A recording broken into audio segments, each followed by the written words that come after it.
Hello प्यारे बच्चों, जय हिंद। प्यारे बच्चों, आज हम एक बहुत ही महत्वपूर्ण वीडियो लेकर आपके सामने उपस्थित हुए हैं। प्यारे बच्चों, जैसा कि आप सभी जानते हैं कि क्लास 10th का जो रिज़ल्ट है हमारे करियर को, आने वाले टाइम को और पूरी लाइफ हमारे जो प्रोग्रेस है, सक्सेस को इफ़ेक्ट करता है। तो जिसके लिए हम सभी चाहते हैं कि जो हमारा 10th का रिज़ल्ट बहुत ज़्यादा अच्छा हो।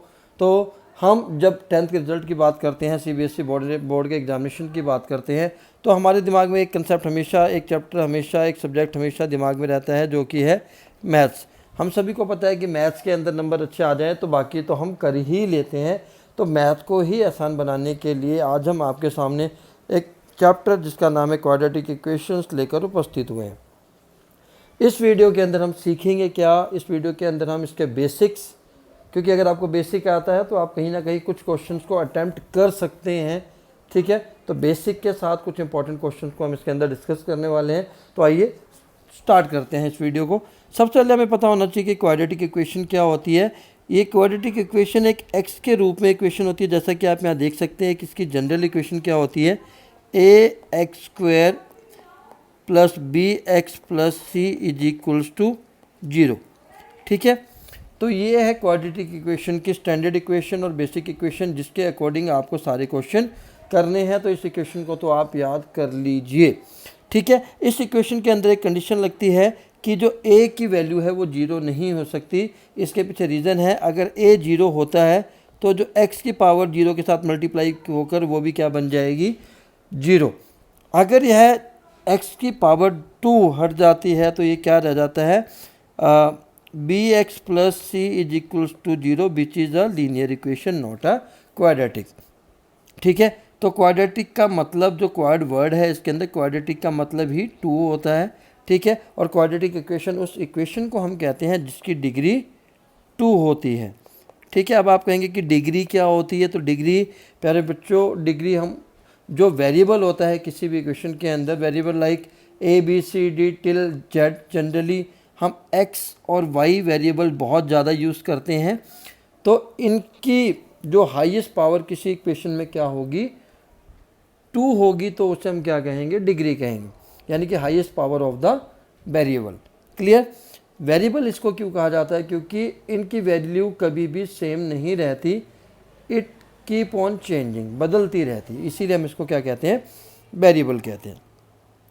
चलिए आगे देखिए, इन मैथमेटिक क्वाड्रेटिक इक्वेशन जब polynomial equation of second degree, जैसा कि मैंने आपको बताया, आप देख भी सकते हैं यहाँ पर जो x की हाईएस्ट पावर कितनी है, यहाँ पर 2 है, यहाँ 1 है, तो हाईएस्ट पावर कितनी है, 2। तो वेरिएबल की जो हाईएस्ट पावर होती है उसको मैंने क्या कहा अभी, डिग्री कहते हैं, ठीक है। ये आपको दिमाग में रखना। कई बार MCQ में क्वेश्चन पूछ लिया जाता है कि इसकी डिग्री क्या है। सपोज करिए 6 लिखा है और आपको पूछा जाता है कि इसकी डिग्री क्या है, तो आपको ये याद रहेगा कि वेरिएबल की हाईएस्ट पावर जो होती है वो डिग्री होती है। यहाँ पर तो वेरिएबल है ही नहीं, इसका मतलब इसकी डिग्री नन आएगी। तो आप ये गलती मत करिए। According to the law of exponent and base exponents, किसी भी वेरिएबल की पावर अगर डिग्री अगर 0 है तो उसको हम 1 लिखते हैं। तो इसका आंसर क्या, डिग्री क्या आएगा, 0, ठीक है। जहाँ पर x क्या रिप्रेजेंट करता है, वेरिएबल मैंने आपको बता दिया है, ठीक है। a b c r क्या है, कांस्टेंट है। जहाँ पर a 0 नहीं हो सकता, अगर a 0 हुआ तो इक्वेशन क्या बन जाएगी, लीनियर इक्वेशन बन जाएगी, जैसा कि मैंने आपको पीछे प्रूफ करके दिखाया। अब कांस्टेंट a b c को क्या कहते हैं, ये भी आपको पता होना चाहिए। तो जो एक्स स्क्वायर के साथ जो कांस्टेंट है उसको क्वाड्रेटिक कोफिशिएंट कहा जाता है, क्योंकि वो क्वाड्रेटिक वाले जो वेरिएबल के साथ लगा हुआ है तो उसको क्या कहते हैं, क्वाड्रेटिक कोफिशिएंट। बी एक्स के साथ बी लगा हुआ है तो इसको कहेंगे हम लीनियर कोफिशिएंट। और जो फाइनली अकेला वेरिएबल बच जाता है, जो नंबर अल्फ़ाबेट बच जाता है, उसको हम क्या कहते हैं, कांस्टेंट टर्म कहते हैं और फ्री टर्म कहते हैं, ठीक है। चलिए आगे बढ़ते हैं। एग्जाम्पल के तौर पे अभी मैंने आपको जो जनरल फॉर्म बताई थी वो ये बताई थी मैंने, A x square plus B x plus C, ठीक है। तो उसी के अकॉर्डिंग एग्जाम्पल ये आपके सामने है। अब आप कहेंगे यहाँ पर तो तीनों में प्लस लगा हुआ है, यहाँ पर प्लस नहीं है। तो प्यारे बच्चों, अगर यहाँ पर हम इसी इक्वेशन को ऐसे करके लिख दें, तो ये गलत नहीं होगी। यहाँ से आपकी जो a की वैल्यू आ जाएगी वो 6 आ जाएगी, b की वैल्यू -1 आ जाएगी और c की वैल्यू क्या आ जाएगी -2।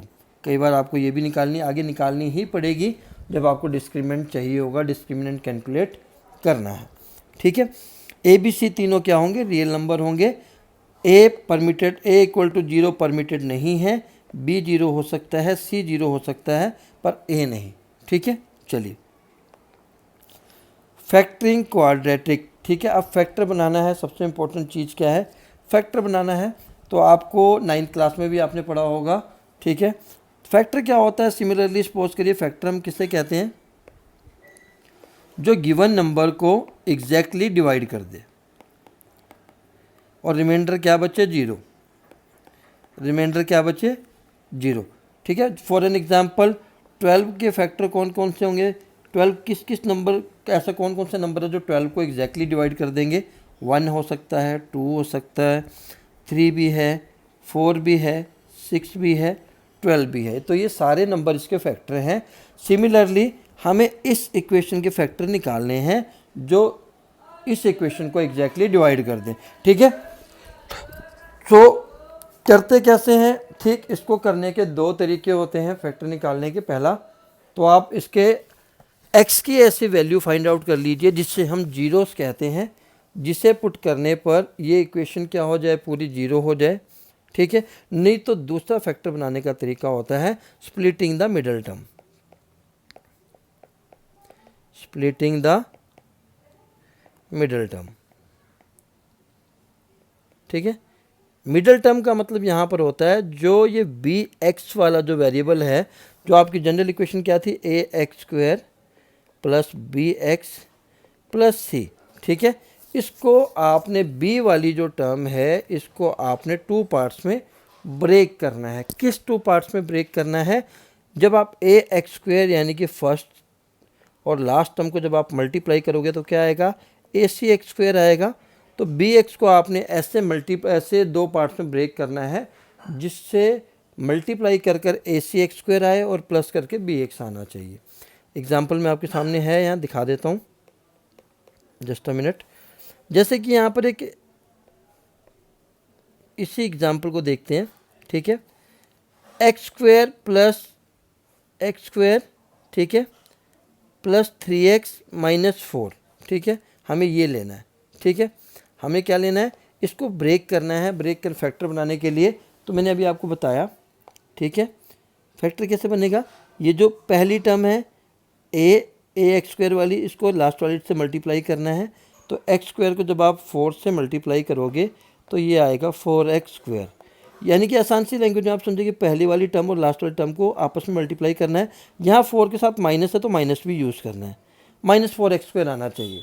ठीक है, अब प्लस 3x को आपने ऐसे 2 पार्ट्स में ब्रेक करना है, जिसको प्लस या माइनस करके 3x आए और मल्टीप्लाई करके -4। तो हम क्या करेंगे, 3x को हमने कैसे किया, 3x आना चाहिए, साइन प्लस का है 3 के साथ, तो 4x माइनस 1x करते हैं अगर हम, तो 4x में से 1x माइनस करेंगे तो 3x आ गया। और 4x को जब 1x माइनस 1x के साथ जब अगर आप मल्टीप्लाई करते हो, 4x को अगर आप -1x से मल्टीप्लाई करते हो तो -4x स्क्वायर भी आ गया जो हमें चाहिए था। यानी कि ये फैक्टर ठीक है, आसान हो गया। चलिए आगे करके दिखाता हूँ मैं आपको। ठीक है, फैक्टर मैं भी स्प्लिटिंग द मिडिल टर्म कर रहा हूँ, एक्स स्क्वायर 3x की जगह मैंने क्या किया, 4x माइनस 1x माइनस 4। ठीक है, पहले 2 के ग्रुपिंग कर दी और अगले 2 की ग्रुपिंग कर दी। x कॉमन ले लिया, x प्लस 4, -1 कॉमन ले लिया, x प्लस 4। दोनों ही टर्म में x प्लस 4 कॉमन है, x प्लस 4 कॉमन ले लिया, ये ब्रैकेट में बचा x माइनस 1। तो ये दोनों इसके क्या आ गए, फैक्टर आ गए। ठीक है, और यहाँ से अगर आपको जीरोस बतानी हो तो आप दोनों ही फैक्टर को 0 के इक्वल रख देंगे। एक की वैल्यू आ गई -4, ठीक है, और एक की वैल्यू आ गई 1। ठीक है, जब आप इस पूरी इक्वेशन में आप चेक भी कर सकते हैं इसको, ऐसा नहीं कि आप चेक नहीं कर सकते। आप x की वैल्यू -4 पुट करके देखिए इक्वेशन में, मैं करता हूँ 16 -12 -4, 16 minus 16 is equals to 0। Answer 0 आ गया। इसका मतलब जो आपका फैक्टर है -4 वो सही है। जब आप सिमिलरली 1 भी इक्वेशन में पुट करेंगे तो वो भी क्या आ जाएगा, 0 आ जाएगा। इससे आपका जो आंसर है वो चेक हो जाता है। ठीक है, तो यहाँ से आपने क्या सीखा कि ये जो टर्म है, मैं आपके सामने जो मैंने नीचे लिखी हुई है, ठीक है, ये x + 4 और x - 1 क्या है, फैक्टर है इस इक्वेशन के। और इसको जब आप एक्सपेंड करोगे मल्टीप्लाई करके तो ये आना चाहिए। दूसरा तरीका क्या है चेक करने का, जब आपके दोनों फैक्टर बन जाते हैं आप इसको दोनों ही नंबर से अंदर मल्टीप्लाई करके चेक कर सकते हैं कि जो आपका आंसर है वो आ रहा है या नहीं आ रहा है। तो x² - x + 4x क्या हो गया, 3x - 4, यानी कि आपने दोनों तरीक़ों से आंसर चेक कर लिया। इसे हम कहते हैं factorising the quadratic equation. Examples of factor आपको मैंने बताया है। पहले इक्वेशन को इक्वल टू 0 कर दिया, ठीक है। Factors will be the linear expression, अभी जैसे हमने बनाया था x + 4 x - 1, दोनों ही लीनियर इक्वेशंस हैं। लीनियर है क्यों, क्योंकि लीनियर कहते किसे हैं, जिसकी डिग्री 1 हो। डिग्री 1 क्या होती है, जिस भी इक्वेशन में वेरिएबल यानी कि x की पावर हाईएस्ट पावर कितनी होनी चाहिए, 1, जिसमें हाईएस्ट पावर 1 होगी वो क्या बन जाएगी, लीनियर। ठीक है, set each linear factor equal to 0 solve both the equation, ये हमने ऑलरेडी सॉल्व करके आपको दिखा दिया। Solving quadratic equation using a quadratic formula, ठीक है, जिसके अंदर आपको जो रूट है, रूट कैसे निकालने आते हैं ये भी आपको आना चाहिए। जनरल इक्वेशन आपको याद हो गई होगी अभी तक। जो स्टैंडर्ड इक्वेशन है ax² + bx + c = 0, ये स्टैंडर्ड इक्वेशन है। और अगर आपको x यानी कि रूट निकालना है उसका फार्मूला भी आपको आना चाहिए, -b ± यहाँ पर आप √d याद रखिए अपॉन 2a। यहाँ पर मैंने कुछ और लिखा है वो भी बता देता हूँ, ये मैंने लिखा कैसे है। यहाँ पर जो √d यानी कि d की वैल्यू क्या होती है, b² - 4ac। d को हम डिस्क्रिमिनेंट कहते हैं, जो आगे हम डिस्कस करने वाले हैं। तो अगर आपको कहा जाता है कि आप इक्वेशन के रूट फाइंड आउट करिए, तो आपको रूट फाइंड आउट करने के लिए x की वैल्यू ऐसे निकालनी है, ठीक है, जिसमें d की वैल्यू क्या है, b² - 4ac। ठीक है, चलिए आपको ऑलरेडी बता दिया मैंने कि अगर आपको रूट निकालने हैं तो रूट के लिए फार्मूला ये यूज़ करना है आपको। ठीक है, a, b और c की वैल्यू जनरल इक्वेशन इसमें से आप लेंगे, ax² + bx + c। ठीक है, एक एग्जांपल लिख कर दिखाता हूँ आपको। एग्जांपल मान लीजिए 6x² 5x + 4 अगर आपके सामने इक्वेशन गिवन है तो यहाँ पर a की वैल्यू क्या आएगी, जब आप कंपेयर करेंगे इस जनरल इक्वेशन से, x² के साथ वाली जो टर्म है वो a है, यानी कि a हो गई 6, x के साथ वाली जो टर्म है वो b है, यानी कि यहाँ पर b 5 हो गई। c जो कांस्टेंट टर्म है, जो अकेला नंबर है, वो c की वैल्यू, बस वही वैल्यू आपको यहाँ पर भरनी है और आपका आंसर आ जाएगा। ठीक है, चलिए कंप्लीटिंग द स्क्वायर। ठीक है, कंप्लीटिंग द स्क्वायर क्या होता है, जैसे कि रूट्स फाइंड आउट करने के आपके पास बहुत सारे ऑप्शन होते हैं। फैक्टर बना दिया तो उसी में एक आता है आपका कंप्लीटिंग द स्क्वायर। ठीक है, इसका एग्जांपल मैं आपको करवा देता हूँ। जैसे सपोज करिए आपके पास इक्वेशन बनती है x² + 2x + 1, ये इक्वेशन बनती है। ठीक है, कंप्लीटिंग द स्क्वायर का मतलब है कि ये जब आप इसको पूरा करेंगे तो ये स्क्वायर बनना चाहिए। ठीक है, इस इक्वेशन को जब आप सॉल्व करेंगे तो फर्दर यही इक्वेशन बन जाएगी। तो इस इक्वेशन को आपने स्क्वायर के रूप में लेके आना है, जिसे हम कहते हैं कंप्लीटिंग द स्क्वायर। ठीक है, इसका पूरा प्रोसेस है। ठीक है, आगे डिस्कस करूँगा कैसे, जनरल इक्वेशन से ही होगा ये। ठीक है, चलिए सबसे पहले आपको क्या करना है, divide all the terms by a। ठीक है, a मतलब जो आपकी स्टैंडर्ड इक्वेशन में ये a है, मान लो अगर 4 होगा तो 4 से डिवाइड करना है। ठीक है, अगर 6 है तो 6 से करना है। तो जो a की वैल्यू है पूरी इक्वेशन को a से डिवाइड कर दिया। Move the number term to the right side of the equation. तो जो यहाँ पर आप जब c को भी a से डिवाइड करेंगे, इसको आपने 0 के दूसरी साइड लेकर चले जाना है। जब ये इक्वल के दूसरी साइड लेकर जाएंगे तो क्या बन जाएगा, -c/a। ठीक है, complete the square on the left side of the equation and balance this eight. ठीक है, मान लीजिए आपको इक्वेशन में चाहिए x² + 2x + 2, कई बार आपको क्या करना पड़ेगा, यहाँ पर +2 करके ही इक्वेशन बन रही होगी, यहाँ पर 1 चाहिए होगा आपको। ठीक है, एक एग्जांपल मैं दोबारा लेता हूँ, रुको 1 मिनट। मान लीजिए आपका बनता है x² + 2x, यहाँ पर बचा 4/3। अब आपको पता है, अभी मैंने आपको बताया था कि अगर x + 1 का जो स्क्वायर होता है वो क्या होता है, x² + 2x + 1। तो यानी कि अगर हम यहाँ पर +1 कर दें तो ये स्क्वायर कंप्लीट हो जाएगा। तो अगर आप इधर +1 करेंगे तो आपको यहाँ पर भी क्या करना है, +1। यही है इसकी कंडीशन। तो यहाँ पर आप इस पूरे नंबर की क्या जगह लिख सकते हैं, x + 1 का स्क्वायर, और इस वाले को आप फ्रैक्शन वाले सम के रूप में सॉल्व कर सकते हैं। ठीक है, तो ये था कंप्लीटिंग द स्क्वायर। अब हम चलते हैं एग्जाम्पल्स पर। ठीक है, सॉल्व x² + 4x + 1। सॉल्व करने के आपको 2 तरीके बता दिए इन्होंने, कंप्लीटिंग द स्क्वायर का एग्जाम्पल लिया है। सबसे पहले आपने क्या किया, यहाँ पर a की वैल्यू 1 है तो 1 से डिवाइड करने की आपको ज़रूरत नहीं है क्योंकि सेम आएगा। फिर उन्होंने कहा था कि जो ये दूसरी टर्म है उसके जो ये c वाली टर्म है इसको इक्वल की 0 दूसरी साइड लेके जाना है। ठीक है, अब आपको ये दिमाग लगाना होगा कि यहाँ पर ऐसा कौन सा नंबर ऐड करूँ कि ये स्क्वायर बन जाए। तो आप देख सकते हैं यहाँ पर +4 किया है इन्होंने, x² + 4x। यहाँ पर अगर +4 किया है तो इक्वेशन के दूसरी साइड भी इन्होंने क्या किया है, +4। इससे क्या फार्मूला बन गया, x + 2 की पावर 2 बन गया, और यहाँ पर क्या बचा 3। जब स्क्वायर हटाएंगे तो √3 प्लस माइनस, ये आपको ध्यान रखना है। ठीक है, x + 2 की वैल्यू आ जाएगी ±√3। तो इसे कहते हैं कंप्लीटिंग द स्क्वायर।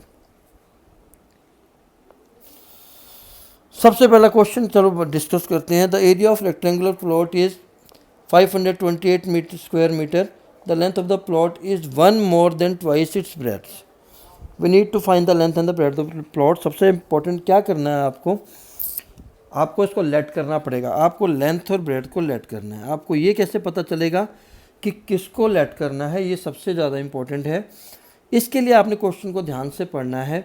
जैसे यहाँ पर लिखा है कि जो लेंथ है, the length of the plot is 1 more than twice of its breath, यानी कि जो लेंथ है वो ब्रेथ की ट्वाइस से 1 मीटर ज़्यादा है। तो लेंथ तब निकलेगी जब हमें ब्रेथ पता होगी। तो इसीलिए ऐसे क्वेश्चन में हमने क्या कंसीडर किया, ब्रेथ को लेट किया।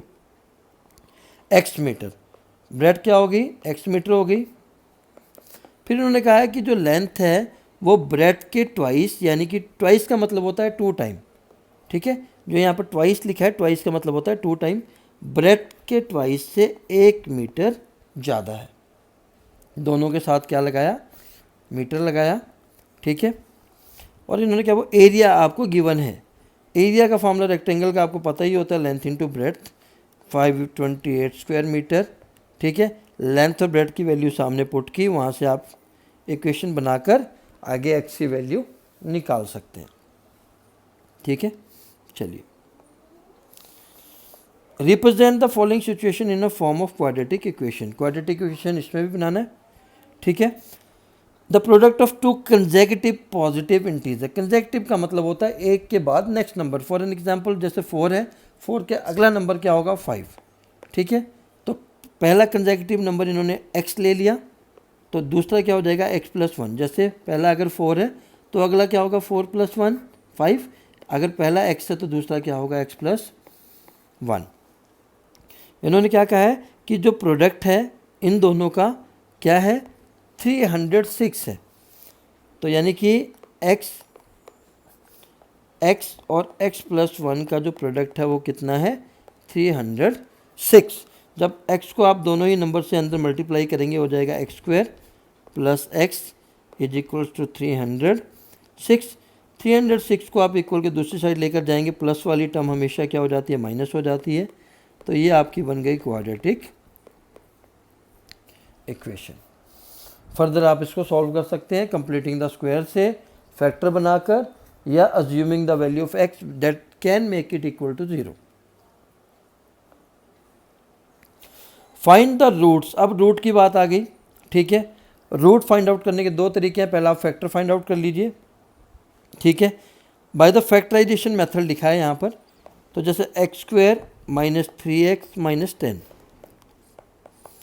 मैंने अभी आपको बताया था कि आपको क्या करना है, फर्स्ट और लास्ट टर्म को मल्टीप्लाई करना है, ये बन जाएगा 10x²।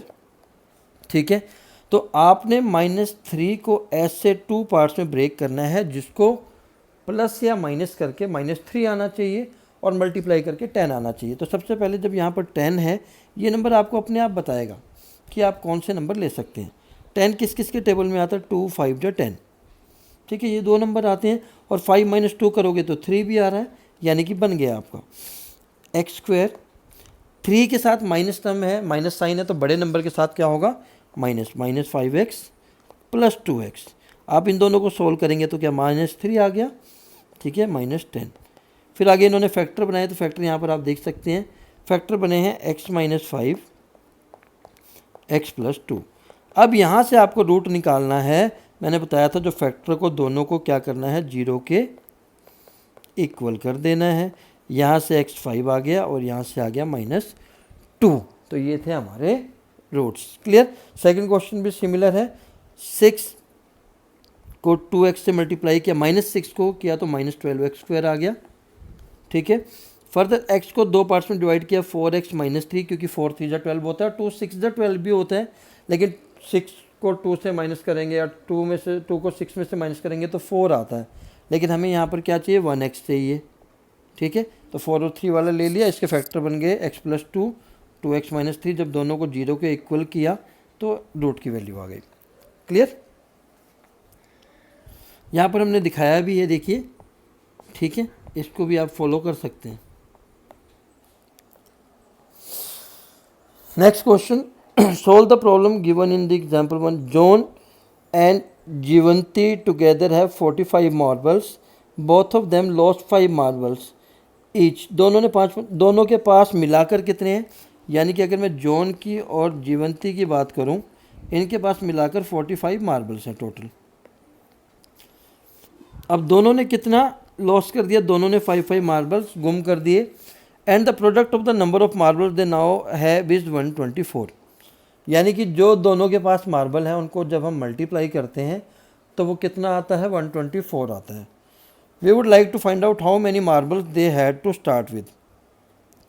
ठीक है, तो पहले किसी ऐसे क्वेश्चन में जहाँ पर कुछ भी नहीं दिया कि ये इतना इससे ज़्यादा है उससे कम है, तो आपने क्या करना है कि ऐसे में पहले को x लेट कर लिया। पहले नाम जॉन का है तो जॉन का x लेट कर लिया, और जीवंती के पास 45 - x हो जाएंगे ऑटोमेटिकली। आप सोचेंगे कैसे, इन्होंने कहा है कि जॉन वाले मिलाकर, ठीक है, टोटल कितने हैं, 45 है दोनों के पास।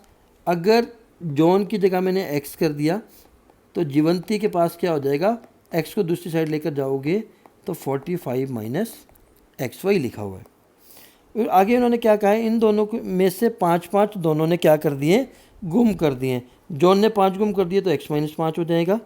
जीवंती ने 45 - x में से 5 गुम कर दिए तो 45 - 5 कितना होता है, 40 - x हो जाएगा। ठीक है, और जब आप इन दोनों को मल्टीप्लाई करते हैं तो 124 आएगा। आगे तो हो गया ये क्वेश्चन बहुत आसान, दोनों को मल्टीप्लाई किया, आगे इक्वेशन बन गई। फिर स्प्लिटिंग द मिडिल टर्म की, यहाँ से इनके फैक्टर आ गए, फैक्टर से सोल्व किया तो क्या आ गए, 36 और 9। ठीक है, अगर जॉन के पास 36 मार्बल हैं, जीवंती के पास 9 है। अगर जॉन के पास 9 है तो जीवंती के पास 36। ठीक है, आशा करता हूँ आपको समझ में आ रहा होगा। अगर आपको यह वीडियो अच्छा लगा प्लीज़ लाइक और शेयर जरूर करें। आगे चलते हैं नेक्स्ट क्वेश्चन पे। Find 2 numbers whose sum is 27 and product is 182। इन्होंने क्या कहा है, 2 नंबर फाइंड आउट करने जिनका सम। ठीक है, तो वही सेम जॉन वाले की तरह ही क्वेश्चन हो गया कि पहला नंबर आपने लेट कर लिया x, फर्स्ट नंबर क्या ले लिया x, और दूसरा क्या हो जाएगा ऑटोमेटिकली 27 - x। ठीक है, जैसे कि दोनों राम और श्याम के पास, दोनों के पास 27 रुपीज़ है। अगर राम के पास मिलाकर 27 रुपीज़ हैं तो राम के पास अगर 10 हैं तो दूसरे के पास कितने होंगे, ऑब्वियसली 27 - 10 तो 17। तो इसीलिए इसको 27 - x किया है। आगे उन्होंने क्या कहा है कि जो इनका प्रोडक्ट है, प्रोडक्ट का मतलब है ये x और 27 - x का जो प्रोडक्ट कितना है 182 मल्टीप्लाई करके 182 आ गया। यहाँ से क्वाड्रेटिक इक्वेशन बन गई, क्वाड्रेटिक इक्वेशन बन के फिर स्प्लिटिंग द मिडिल टर्म। ठीक है, फैक्टर आ गए। माइनस वाला नहीं हो सकता, नंबर कभी माइनस में नहीं होगा, इसलिए इन्होंने रिजेक्ट कर दिया है, ठीक है, प्लस में लिया है, ठीक है। और सॉरी यहाँ पर माइनस है, -13, ठीक है। तो x की वैल्यू 13 और 14 आ रही है। अगर पहला नंबर 13 है तो दूसरा 14 हो जाएगा, और अगर पहला 14 है तो दूसरा नंबर क्या हो जाएगा 13। इनको प्लस करेंगे तो 17 भी आ गया, और इन दोनों को मल्टीप्लाई करेंगे तो 182 भी आ गया। आपका आंसर चेक भी हो गया। Find the roots of the quadratic equation given in the question 1। Roots वही, अगर रूट की बात की और फैक्टराइजेशन का वर्ड का इस्तेमाल नहीं है तो आप इस तरीके से फार्मूले से, इस फार्मूले से जो मैंने अभी आपको बताया था, -b plus minus B square minus 4ac से कर सकते हैं, ठीक है। अब इस इक्वेशन में अगर हम देखें तो a की वैल्यू 4 है क्योंकि x स्क्वायर के साथ 4 है, b की वैल्यू x के साथ वाला क्या है b, यानी कि 4√3 है, c की वैल्यू 3 है, ठीक है। अब आपको कुछ नहीं करना है, b की जगह आपको 4√3 भरना है, यहाँ पर भी b की जगह आपको 4√3 भरना है, a की जगह आपको 4 भरना है और c की जगह 3 भरना है, और यहाँ पर भी a की जगह आपको क्या भरना है 4 भरना है, और इसको सॉल्व कर लेना है, ठीक है। तो ये था आपका रूट फाइंड आउट करने का तरीका। दूसरे क्वेश्चन में भी आप देखें a की वैल्यू 2 है, b की वैल्यू साथ में x के कुछ नहीं है तो इसका मतलब 1 है, c की वैल्यू क्या है 4 है। फार्मूला यही वाला इस्तेमाल करना है। सॉल्व किया तो आंसर आ गया √-31। अगर ये क्या है आता है तो एक इमेजनरी वैल्यू है तो रूट एग्जिस्ट नहीं होंगे, ठीक है। इसके लिए आगे एक कंसेप्ट बताता हूँ मैं आपको। अभी मैंने आपको बताया था कि b² माइनस 4ac होता है, ठीक है। चलो आगे डिस्कस करते हैं, ठीक है। d की वैल्यू होती है b² माइनस 4ac, ये आपको याद रखना है। जो रूट वाला था मैंने आपको बताया था x की वैल्यू क्या है -b प्लस माइनस, अगर आपको बड़ा याद नहीं होता तो d याद कर लीजिए क्योंकि d की जगह ही हम b² माइनस 4ac लिखते हैं, ठीक है, अपॉन 2a। जब d ग्रेटर देन 0 होगा, d इक्वल टू 0 होगा, d लेस देन 0, ये 3 कंडीशन आपकी बनेंगी, ठीक है। जब d सॉल्व करने पर, यानी कि अगर आपने b² माइनस 4ac को सॉल्व किया वैल्यू पुट करके b और c की, b a और c की वैल्यू पुट की, और d की वैल्यू 0 से बड़ी आती है तो इसके 2 डिस्टिंक्ट रियल रूट होंगे, ठीक है। 2 रियल रूट होंगे और दोनों ही अलग अलग होंगे। अगर d की वैल्यू 0 आती है तो इक्वल रूट्स होंगे, इक्वल रियल रूट होंगे, ठीक है। और अगर d की वैल्यू 0 से कम आती है तो रियल रूट एग्जिस्ट नहीं करेंगे, ठीक है। आपको ये याद रखना है। अगला क्वेश्चन देखते हैं।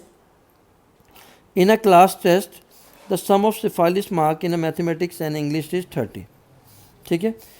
इन्होंने कहा है कि मैथमेटिक और इंग्लिश के मिलाकर 30 मार्क्स हो रहे हैं, ठीक है। पिछले क्वेश्चन की तरह ये same. Had she got 2 marks more in mathematic, अगर उसको मैथमेटिक में 2 नंबर ज़्यादा मिले होते और 3 नंबर कम मिले होते हैं इंग्लिश में, तो जो उनका प्रोडक्ट था वो क्या होता 210। तो सबसे पहले बात क्या करते हैं, शिफाली के मैथ में x है, तो दोनों अगर मैथ में x है तो इंग्लिश में क्या हो जाएंगे, x को दूसरी साइड लेके जाएंगे तो 30 माइनस x, ठीक है। फिर उन्होंने कहा कि मैथ में 2 नंबर ज़्यादा मिले होते तो x + 2 कर दिया क्योंकि मैथ में x थे, और इंग्लिश में 3 कम होते तो इंग्लिश में 30 माइनस x थे तो 3 इसमें से कम कर दिया, और इनका जो प्रोडक्ट है वो कितना है 210। अगर आप यहाँ तक कर लेते हैं तो आपका क्वेश्चन आगे सॉल्व हो जाएगा। क्वाड्रेटिक इक्वेशन बनी, ठीक है। क्वाड्रेटिक इक्वेशन से फिर फैक्टराइजेशन मेथड यूज़ किया, फैक्टर बनने से आपके x की वैल्यू आ गई, मैथमेटिक और इंग्लिश के नंबर आपके आ जाएंगे। अगला क्वेश्चन देखते हैं। Difference of the squares of 2 numbers is 180 degree, ठीक है। The square of the smaller number is 8 time the larger number. इन्होंने क्या कहा है कि जो स्क्वायर है, डिफरेंस का मतलब होता है minus of 2 numbers is 180 degree, मतलब 2 नंबर है जिनके स्क्वायर को माइनस करेंगे। अगर हम मान लो अगर एक एग्जांपल हूँ 5 का स्क्वायर और 4 का स्क्वायर, जो भी दो नंबर है इनका नंबर 180 आना चाहिए। ये एक एग्जांपल है, इनका नहीं आएगा मुझे भी पता है, मैं सिर्फ आपको एग्जांपल देने के लिए करवा रहा हूँ। और आगे क्या कहा है इन्होंने, the square of the smaller number is 8 time the larger number. ठीक है, तो सबसे पहले इन्होंने क्या किया, लार्जर नंबर को x ले लिया और स्मॉलर नंबर को y ले लिया। ठीक है, आगे इन्होंने क्या कहा है कि इन दोनों के स्क्वायर का डिफरेंस, इन दोनों का स्क्वायर कर दिया और डिफरेंस कर दिया कितना है 180। ठीक है, और आगे क्या बोला है इन्होंने कि स्क्वायर, जो छोटे नंबर का स्क्वायर है वो 8 टाइम है लार्जर नंबर का, तो छोटा नंबर हमारा y था। ठीक है, और ये बड़े नंबर के 8 टाइम हो गया। ठीक है, तो यहाँ से आपने फिर से क्वाड्रेटिक इक्वेशन बन गई और आगे सॉल्व कर लिया, आंसर आ जाएगा। मेन चीज़ क्या है कि जब आप करने बैठेंगे आपको एक क्वेश्चन ध्यान से पढ़ना है। ठीक है, जैसे इसने कहा है कि दो नंबर्स का जो स्क्वायर का डिफरेंस है, दोनों का स्क्वायर कर दिया, उसका डिफरेंस कर दिया, 180 आ गया। फिर उन्होंने कहा कि जो स्मॉलर नंबर है, स्मॉलर हमने y माना था, उसका स्क्वायर, स्मॉलर नंबर का स्क्वायर, यहाँ लिखा है square of the smaller number is 8 time the larger number. Larger number क्या है, x। दो इक्वेशन बन गई, यहाँ से क्वाड्रेटिक बनी और फिर वही आगे तरीका है। ठीक है, very important question of this chapter that may come in your examination, so be careful. The values of the k each of the following quadratic equations so that they have two equal roots. मैंने अभी बताया था to equal roots कब होंगे, जब d की value क्या होगी, 0। आपको यही याद रखनी है, ज़्यादा यही यूज़ होती है। B square minus 4ac, D की जो वैल्यू क्या होती है, बी स्क्वायर माइनस 4ac। अगर आप इसको सोल्व करते हैं तो ये 0 आती है। इन्होंने इस क्वेश्चन में ऑलरेडी बताया है कि इसके जो रूट्स हैं वो इक्वल हैं और टू इक्वल रूट्स हैं, तो आपको कुछ नहीं करना है, डी की value B square minus 4ac लिखकर इसको 0 के इक्वल लिखना है। ए की वैल्यू 2 है। ठीक है, बी की वैल्यू k है, b की जगह k पुट किया, k स्क्वायर।